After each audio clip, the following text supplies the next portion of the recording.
Hey mga Mars, kain po tayo. Kamusta kayo? Umaraw na maganda rin yung panahon. So, kain tayo mga Mars. Ito ang ulam ko, mega sardinas. Kumakain ba ka ng mega sardinas? Ako hindi ako nakain to kasi mga malansa. Since wala kaming ulam, kakain na ako. Dito. Hindi, nakain talaga ako sa totoong buhay. Pero sa peking buhay daw ako nakain. Ay, nahulog ang lata.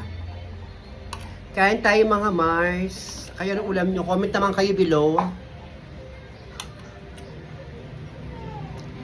Comment naman kayo below under the sea. Below level. At ang sarap. Medyo maanghang siya. I love it. Kain tayo mga Mars. Masarap siya sa mainit na kanin. Since mainit pa yung kanin ko, kailangan ibabaw yung linamdam niya.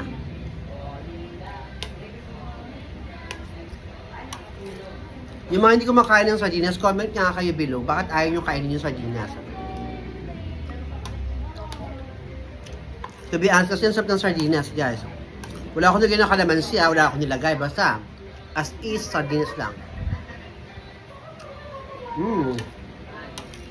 Sarap. Kain tayo mga Mars.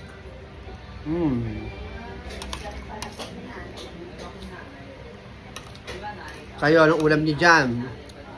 Nakain ba kayo ng sardinas? Doon sa mga piling masiselan.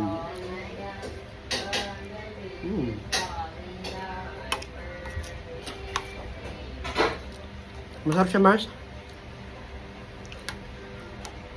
Sarap, malasa. Hindi kapag nasa ruro ka ng kagutuman, tapos ang available lang na ulam sardinas, ay naku, marami kang makakain mga Mars, sabi ko sa iyo.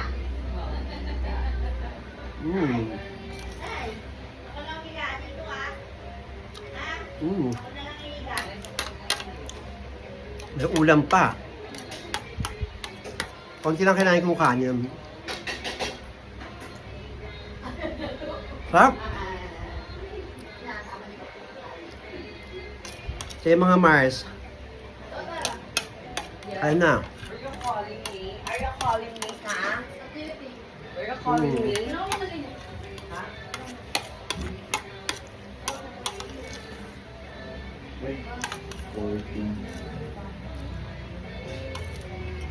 Sarap.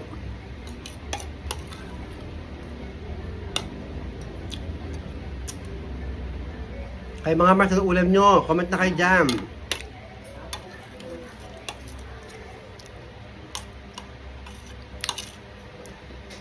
Sa panahon ngayon, kahit anong ulam pwede na. Sa hirap ng buhay, sa mahal ng mga bilihin, sa mga kurap, sa patuloy tayong pinapahirapan, matuto ng mamaluktot, matuto ng magtipid.